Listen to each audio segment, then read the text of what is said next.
4 PM news network में दोस्तों आपका स्वागत है। मैं हूं आपके साथ राशिद ज़हीर। एक खबर मैं आपको कलकत्ता से दिखाने जा रहा हूं। कलकत्ता तो आपके जहन में ऐसा होगा कि उसे भूलेंगे नहीं आप, और भूलना चाहिए भी नहीं आपको।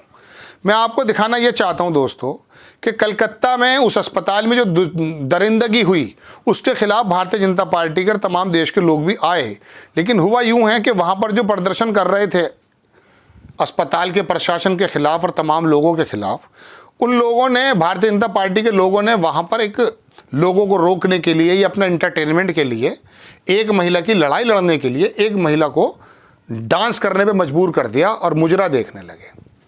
साकेत गोखले हैं, MP हैं तृणमूल कांग्रेस के। इन्होंने कहा कि this is allegedly from a protest for RG Kar organised by BJP in Bengal. RG Kar जो हॉस्पिटल है उसके जो खिलाफ प्रोटेस्ट चल रहा है उसमें बीजेपी के लोगों ने क्या किया, is this BJP's idea respecting women? क्या ये महिलाओं की रेस्पेक्ट करने का तरीका है? क्रीपी बीजेपी, इन्होंने कहा हाईजैक द प्रोटेस्ट पॉलिटिकल। इसको जो है ना, इस प्रोटेस्ट को हाईजैक कर लिया है और agenda with zero concern victim और द एनी वुमेन। यहाँ नंगा नाच देखने लगे हैं वो। हैरत की बात है ये। इसको दरअसल एक श्याम देव चटर्जी हैं, ये कौन है साहब? ये भी जनरल सेक्रेटरी हैं वेस्ट बंगाल के। इन्होंने इसको ट्वीट किया और कहा this is the BJP way of asking for the justice. ये भारतीय जनता पार्टी का तरीका है। क्या करने का तरीका है? जस्टिस मांगने का। My head hang down with shame, one word disgusting. अब ये कह रहे हैं कि साहब बताइए क्या कह सकते हैं। अब ये डांस देख रहे हैं, छोटा सा डांस। मैं आपको क्या दिखाऊं, बस आपको स्क्रीनशॉट दिखा सकता हूं। ये तमाम चीज़ें आप देखते हैं। अब मैं आपको दोस्तों कुछ चीज़ें और भी दिखाना चाहता हूं कि एक तरफ आप महिलाओं की लड़ाई लड़ने की बात कर रहे हैं, दूसरी तरफ आप ये डांस देख रहे हैं। इसी के साथ साथ मैं एक दो खबरें और दिखाना चाहता हूं, चूँकि इस पर तो आपको खाली बताना नहीं चाहिए कि भारतीय जनता पार्टी के लोगों का क्या जहन है, कितना है, क्या नहीं है।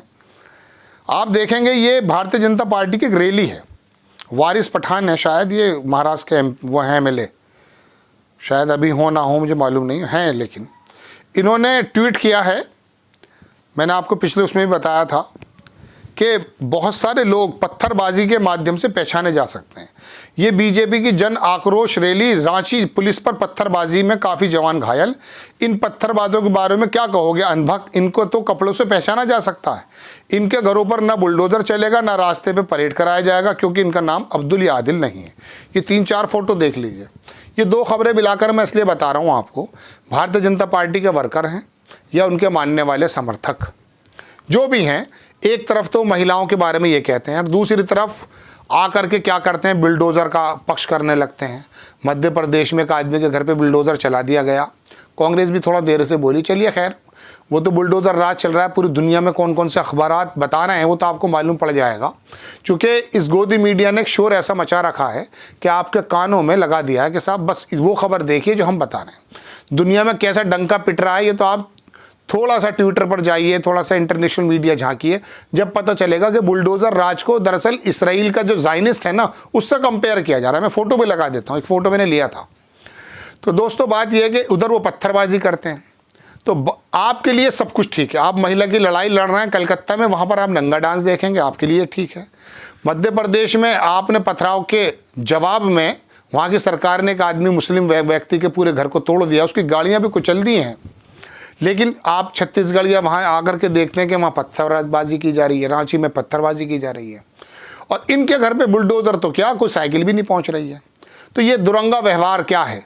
अब इसको विपक्षी लोग अगर उठाते हैं तो ममता सरकार का बंदा अगर उठाता तो उसको आप बदनाम करने पे तुलेंगे, उसकी सरकार पर आप आकर वो करेंगे। प्रधानमंत्री जी का मैंने पिछले एपिसोड बनाया, वो कह रहे हैं अक्षम्य पाप है ये, लेकिन आपकी सरकारों के अंदर ये पाप हो रहे हैं, बलात्कारी दुष्कर्मी बाहर आ रहे हैं, कोई प्रॉब्लम नहीं है। आपका जो मैं कह सकता हूँ डिमॉन्स्ट्रेशन करने का, प्रदर्शन करने का तरीका है वो ये है कि लड़कियों को डांस करा रहे हैं आप, आपके लोग हैं, कोई बात नहीं है। अभी गोदी मीडिया को कोई दिख जाता, ममता बनर्जी का, अखिलेश यादव पार्टी का कोई बंदा ये करता हुआ, देखिए आप क्या हंगामा करते हो। तो हमारी जिम्मेदारी बन जाती है कि आपके सामने दोनों तरीके की बात रखी जाए। देखिए दोस्तों बात यह है कि रक्षक जब भक्षक बन जाते हैं ना तो रक्षा नहीं होती। इनको रक्षक ही बताया जाता है। ये जो ट्रोल आर्मी के दरोगा हैं, इनके बारे में ये कहा जाता है कि बड़े किरदार के लोग हैं, बड़े इस सिद्धांत के लोग हैं। गंदे डांस देखना इनका काम है, बदतमीजियाँ करना काम है, और जब विपक्षी सरकार अगर कहीं है तो वहाँ पर पत्थरबाजी इनको मारनी है, और इनके ऊपर कोई काम भी नहीं होगा।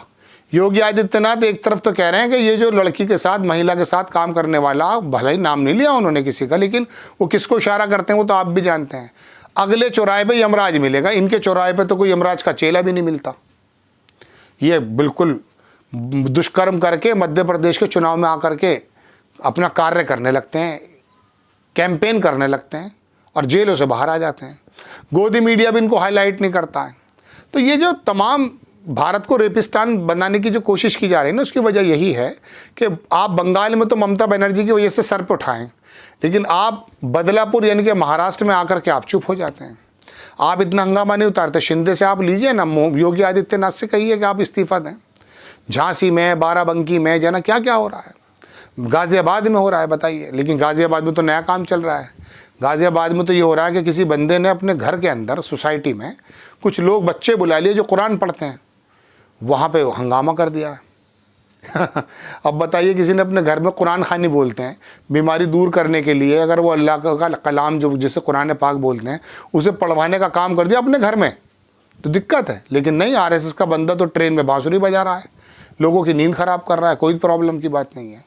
अलग अलग एपिसोड बनाए जा सकते हैं सब पर, लेकिन मैं आपको मुश्तरका रूप में बता रहा हूँ कि आरएसएस का अधिकारी, बड़ा अधिकारी, तस्वीर लगा देता हूँ मैं आपको, तो वो तो जाकर बांसुरी बजा रहा है ट्रेन में, हनुमान चालीसा पढ़ रहा है, लेकिन गाज़ियाबाद में एक सोसाइटी के अंदर हंगामा किया जा रहा है।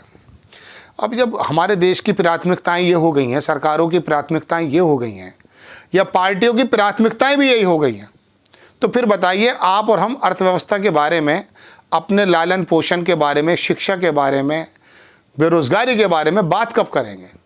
और माफ़ी चाहूँगा, बात आप वो प्रोग्राम आप देखते भी नहीं हैं। आपको तो यही प्रोग्राम देखने हैं ना कि गाज़ियाबाद में फीमेल डॉग के साथ एक सुरेंद्र सिंह नाम का आदमी पकड़ा गया बदतमीज़ी करते हुए। आपको एकदम अजीबोगरीब टेम्पटेशन पैदा होगी आप में से एक वर्ग में। तकलीफ़ नहीं होती है, तकलीफ़ होनी चाहिए ना। मैंने अभी आपसे परसों एपिसोड में कहा कि अचानक मेरे कैमरामैन के मोबाइल में जो मैंने फ़ोटो देखी तो वो कलकत्ता की डीडी डॉक्टर का था। आप यकीन मानिए मेरे पैरों में सिरहन दौड़ गई, मैं देख नहीं सकता था उसकी डेड बॉडी का फ़ोटो। बर्दाश्त से बाहर होती हैं ये बातें, लेकिन ये तो राजनीति का अड्डे हैं आपके लिए। अक्षम्य पाप है। और उत्तर प्रदेश में क्या पाप है फिर, क्या कर रहे हैं, क्यों आ रहा है डेरा सच्चा बाहर जेल से। चलिए खैर, खबरें मिक्स हो गई हैं दो तीन, माफ़ी चाहूँगा, लेकिन बताना यही था कि वो कलकत्ता की लड़ाई इस प्रकार से लड़ रहे हैं कि नाच देख रहे हैं महिला का, और महिला की लड़ाई लड़ रहे हैं।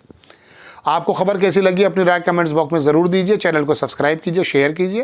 नेक्स्ट टाइम मैं किसी खबर के साथ हाजिर होता हूँ। जय हिंद।